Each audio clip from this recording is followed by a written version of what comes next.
I'm going to paint the picture for you on this one.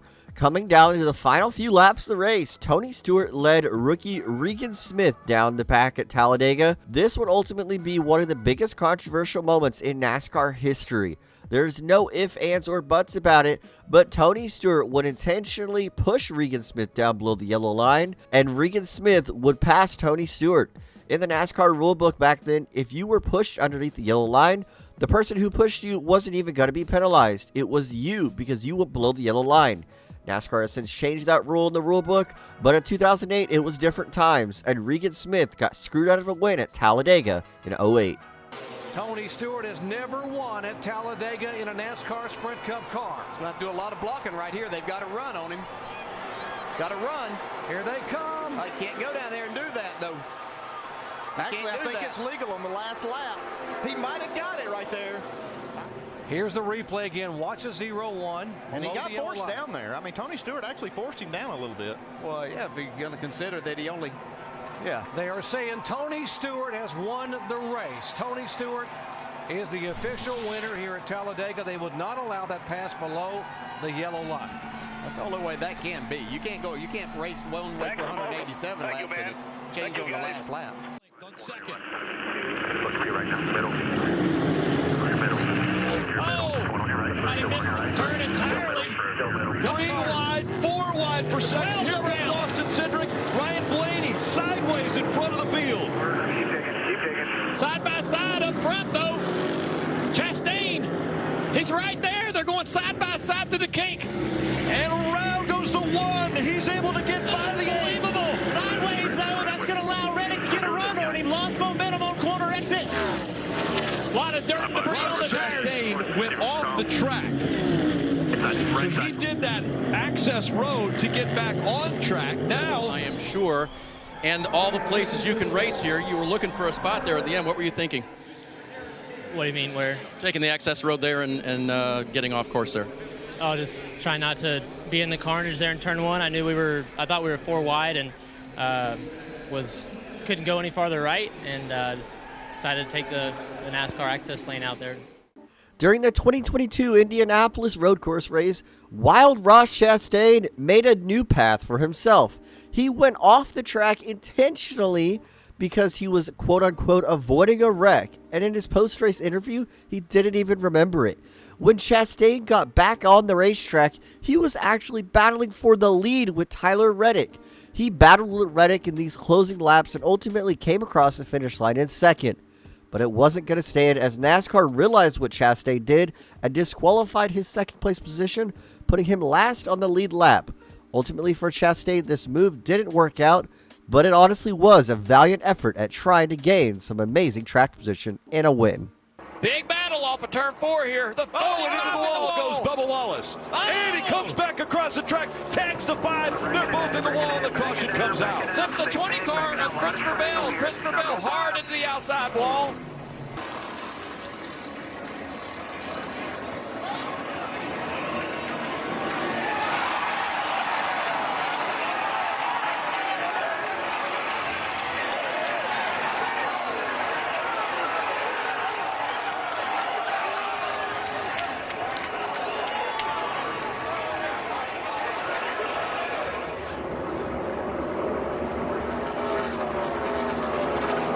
Bubba just feels like that the 5 didn't give him much room as he would have liked.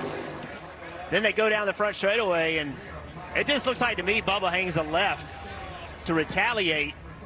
And I got a problem with that. You're going as fast as they're going, and you hang a guy in the right rear quarter pound. That is exceptionally dangerous. That's racing right there. Larson's fault for sure, but that right there is not acceptable. Jeff Burton says in the broadcast, that is not acceptable, and not acceptable is what it was. NASCAR would suspend Bubba Wallace for 1 week after intentionally crashing Kyle Larson at Las Vegas. Wallace and Larson would make contact coming off of turn number 4, and Wallace would immediately be enraged. He would go down across the racetrack, full throttle into Kyle Larson, spinning him out back across the racetrack, putting him in a very vulnerable position to get injured. These NASCAR NextGen race cars in their early days were very easy to get injured, especially concussed. So NASCAR wanted to drop the hammer down on Wallace. Out. Oh, as you see the 19. Oh! What a save! Oh, no! What a hard Wow. The 19. Wow. Caution out, 10 to go. Wow. You saw the 19 get the 21 loose, and then as he went by, it just... Austin was either still chasing it or trying to get back in line. Matt Coleman involved, Ron Hornaday involved, and up front, Robby Gordon by Ambrose, who goes back on him. Caution flags waving. See if we have another look at it here. We didn't see what happened. Caution flag waving. Yeah. When they came around that corner. So, and this is just speculation on my part, but I'm speculating that Robby Gordon is saying, hey, the caution flag was out, so I'm the race leader. Even though I got hit and spun. And it looks like they put him, well, I'm not, they've been messing with it. Oh, there's switched again.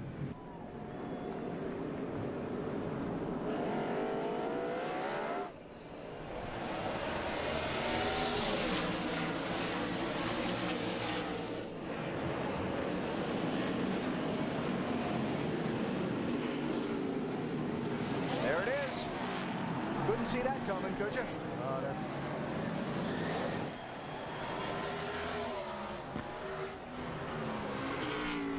He might just have to drive off the island because NASCAR might be just a little mad at him. After these actions that Robby Gordon pulled at Montreal in 2007, in the first ever race there, by the way, he would be suspended for one race in the NASCAR Cup Series and Nationwide Series and be fined points and money. Robby Gordon would intentionally spin out Marcus Ambrose in the restart after Ambrose got into him when the caution came out. Robby Gordon also didn't give up his position on the racetrack, did a burnout like he won the race, and called NASCAR out in his post-race interview. NASCAR was extremely upset at Gordon's actions. Joey Logano through 3 and 4 for the final time. There's the contact. He does get to him. The 11 on the inside. He gets into the wall. Dillon's going to win it at the line.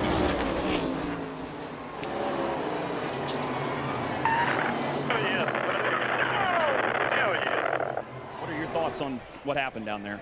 It's chicken. There's no doubt about it. He's 4 car lengths back. Not even close. Then he wrecks the 11 to go along with it.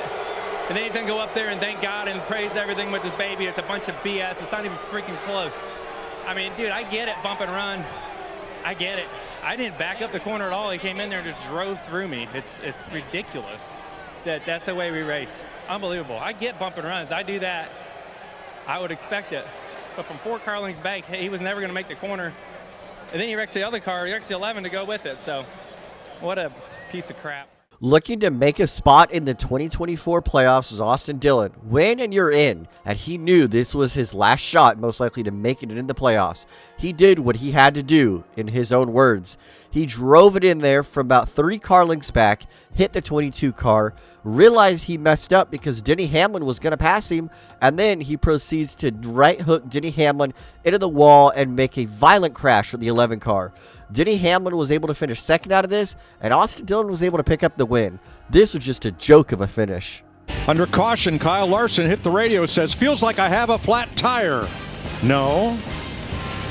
Not good. You got a flat tire. You also have no tire. That nut comes off. That is a massive, massive moment in this race, Clint. Wow. That'll be a 2-lap penalty.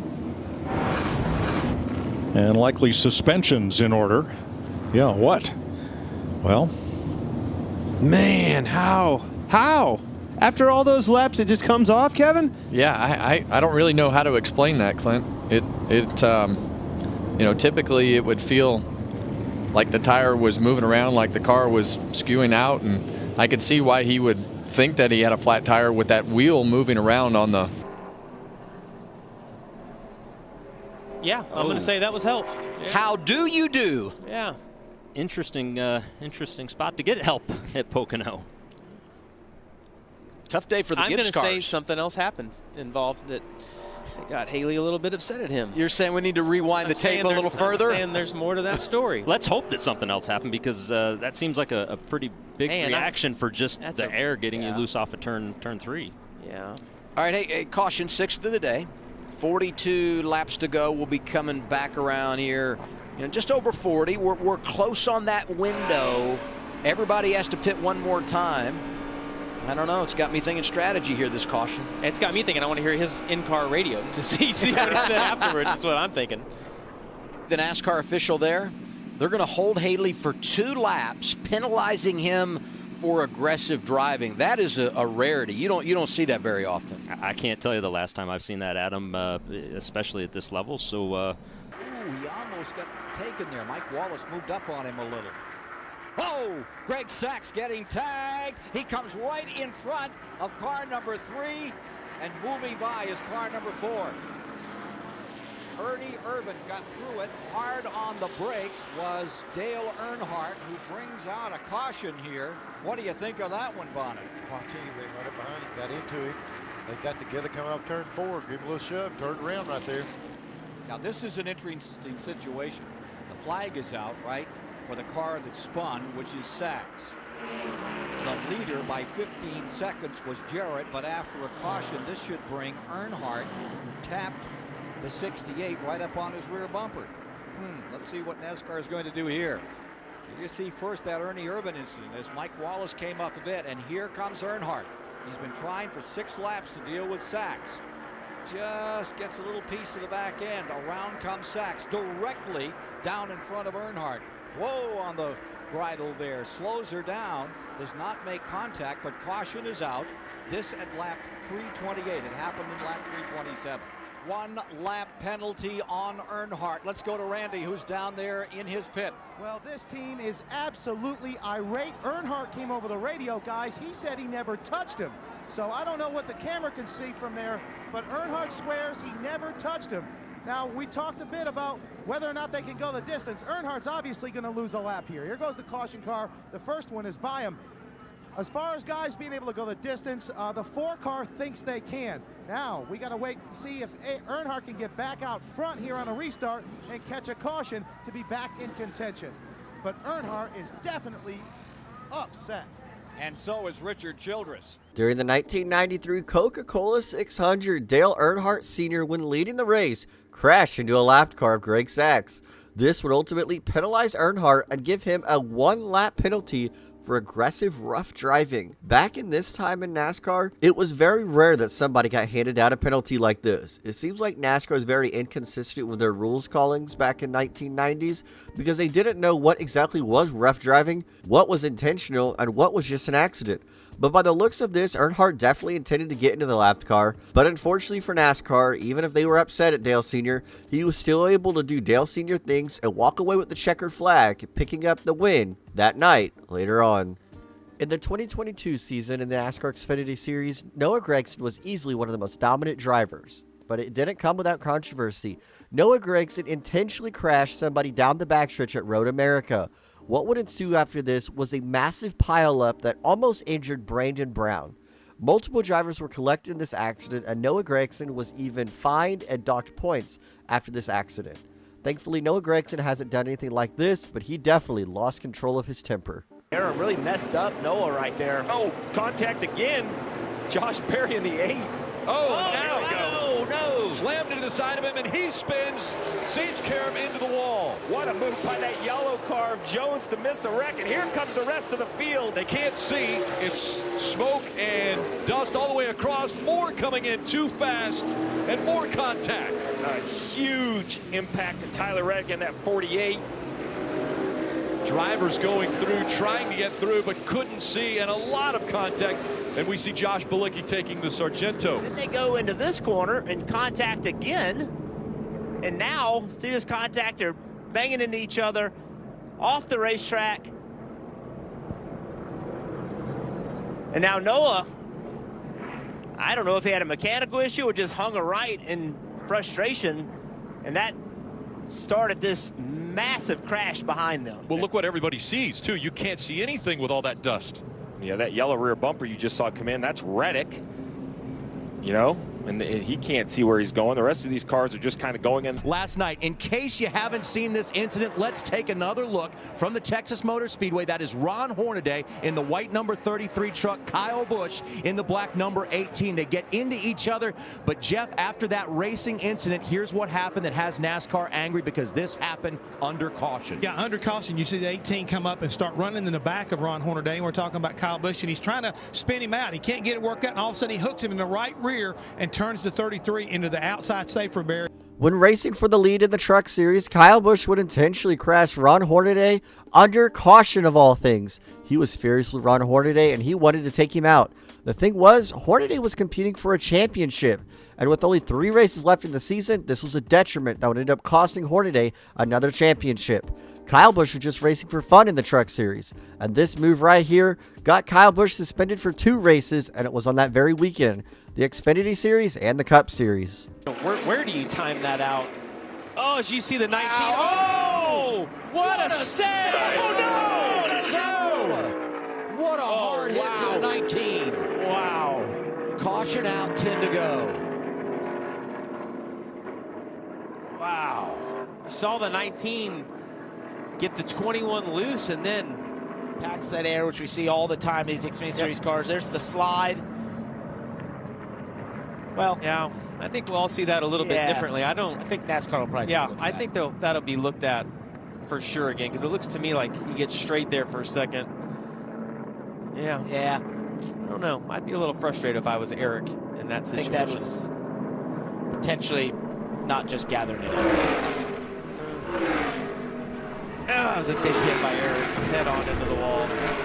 I still cannot believe that Austin Hill was this stupid to do this, after Chase Elliott, Bubba Wallace, and multiple other drivers have right-hooked somebody into the wall, got suspended, and Austin Hill still thought it was okay for him to do this. Give him props where it's due. That was a heck of a save, but he lost all points that he got from that save after walling Almirola because he was upset and threw a temper tantrum. This is what Austin Hill does. He doesn't race clean, and he doesn't race fair. One, you're analyzing it as a team, but you're arguing it with NASCAR officials, but you also want to wait until maybe a caution comes out and you can serve the penalty under caution. Now that is the black flag with the white cross. That means come to the pits, you are no longer being scored. Here's the problem. He's probably like us. I don't know what improper fueling means. NASCAR official talking to crew chief Jason Ratcliffe. Larry. Yeah, the whole key to this rule is if the fuel can is engaged. Now you see right there, it is engaged. So he's fueling the car. Now watch, he's gonna lay the wrench on the deck lid. Now, if he'd have laid that wrench on the deck lid before he engaged the fuel can, it would have been no harm, no foul. But because that fuel can was engaged, you cannot do any other function. I'm gonna blow a gasket at weird black flag for 5 laps and nobody doing nothing to tell me to pit. Well, we didn't tell you to pit because we were arguing the case. Fine, Jason, but when you get the black and white flag, they don't score you anymore until you come down pit road. Being on the tail of the lead lap is better than being 2 laps down. Man, I can't see the black and white flag when I'm down behind the pit box arguing the case. This is still one of the biggest questionable penalties that NASCAR has ever handed down in their history. Denny Hamlin was penalized 2 days later after an incident on track. Usually that happens pretty often actually in NASCAR. But the case was, this was intentional crashing, if you will, and he intentionally crashed Ross Chastain. And they didn't penalize him during the race. So they shouldn't have had a reason to penalize him after the race. But Hamlin went on his podcast and explained how he had enough of Ross Chastain and he just wanted to put him in the wall. And that's exactly what Denny Hamlin did. And when NASCAR heard this, they frowned upon it. They ended up fining Hamlin points and money after Phoenix in 2023. This also ultimately ended the rivalry between Hamlin and Chastain that had been boiling over for over a year. I'm about to get passed by everybody behind me who's on fresh tires. I'm about to finish in the mid-teens. And I said, "You're coming with me, buddy." Really? I let the wheel go and I said, "He's coming with me." And so I've said for a while, well, you got to do something to get these guys' attention, whatever, and I've said it, and I think that Ross doesn't like it when I speak his name in the media and when I had this microphone. But I told him, well, I have a microphone, and I'm going to call it like I see it. And until you get a microphone, you can then say whatever you want about me. But the fact is while I'm sitting here talking, I'm going to call things the way I see it, and sometimes I'm going to have to call myself out, which I'm the dumbass who lost just as many spots as he did. But at the time, I said, well, I'm going to finish anyway, and I'm just going to make sure that he finishes right here with me. All right, well, you heard from Denny, and let's hear from NASCAR Senior VP of Competition, Elton Sawyer, on the Hamlin penalty. When you look at this one this past weekend, we would have viewed that as a racing incident. But then as 24 hours later, have a competitor that has gone on a podcast, which I will say we're delighted that Denny has a podcast. We think that's great, interacts with the fans. But when you start admitting that you have intentionally done something that would compromise the results of the end of the race, there's no other way to look at that. We're going to get involved in those situations. We've been consistent in the past with that, and we will be consistent going forward. We want them to show their personalities. We want them to settle this. We don't want to be in the middle of it. But this one has gone on for a little while. It went on last year. Felt like maybe we were in a good spot. Looks like it was rearing its head again. And then the comments that were made afterwards put us in a position that we had no choice but to react. Done. And look at this. Oh, my goodness. Oh, my goodness. Well, we're looking at Ryan Sieg, and he's currently running 4th.